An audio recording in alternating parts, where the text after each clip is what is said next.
सच्चा ब्राह्मण होगा, सच्चा संत होगा, तो उसकी बात कभी मिथ्या नहीं जा सकती।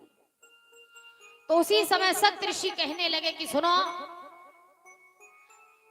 आपका उद्धार करने के लिए स्वयं भगवान अवतार लेंगे। तो उसी समय मुनि कश्यप की जो पत्नी थी दिति, दिति बैठी हुई थी और मुनि कश्यप भगवान की समाधि में मग्न थे।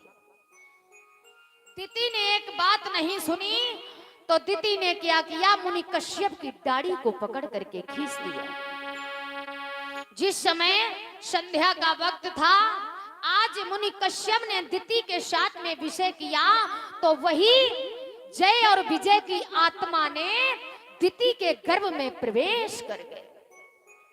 देवता बड़े घबराने लगे कि अब राक्षस इस धरातल भूमि पर आने वाले हैं।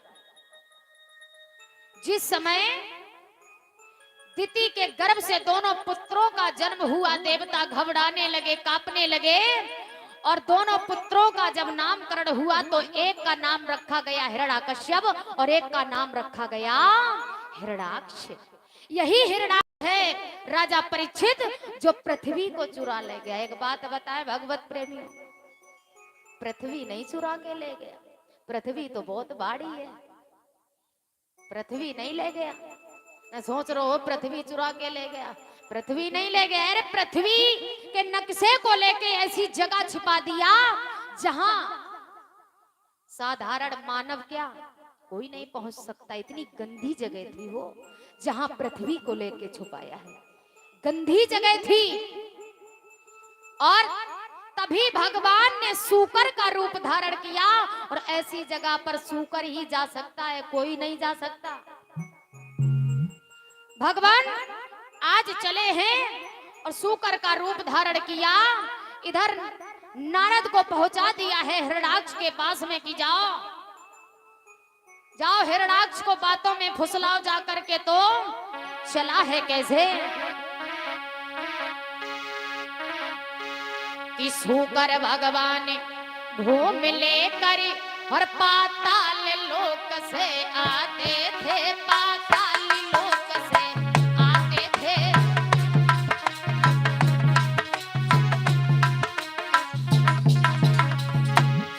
सूकर भगवान घूम लेकर पाताल लोक से आते थे। ऋषि हिरण्याक्ष को फुसला करके मरने की राह समझाते थे।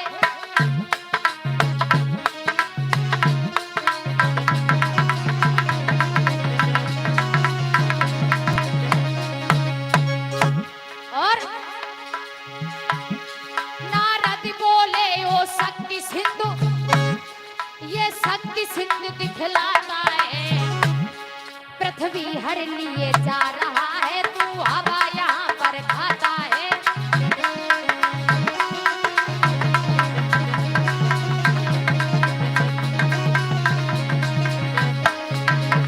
जवाब दिया है, क्या कहने लगे सुनो।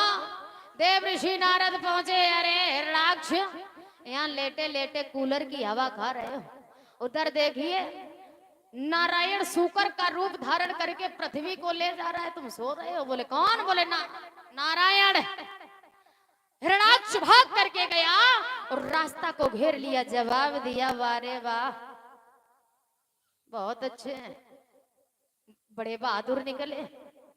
अरे इतने शक्तिशाली हो तो हमसे युद्ध करो, यदि युद्ध में आप जीत गए तो पृथ्वी को ले जा सकते हो। हैं?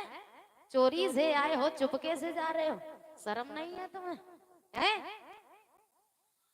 सूकर भगवान कहने लगे, अरे हिरण्याक्ष कैसी बातें कर रहा है? बोले ऐसी ही कर रहे हैं, यदि इतने शक्तिशाली हो तो हमसे युद्ध करो, और युद्ध में आप जीत गए तो पृथ्वी ले जाओ, मैं मना नहीं करूंगा। तो मेरे भगवत प्रेमियों, आज हिरण्याक्ष और सूकर भगवान का घोर युद्ध हुआ। जब घोर युद्ध हुआ, जल पर रखकर भूमि को खड़े हुए भगवान काट दिए। बोलिए शूकर भगवान की, बोलिए नारायण भगवान की। सुखदेव जी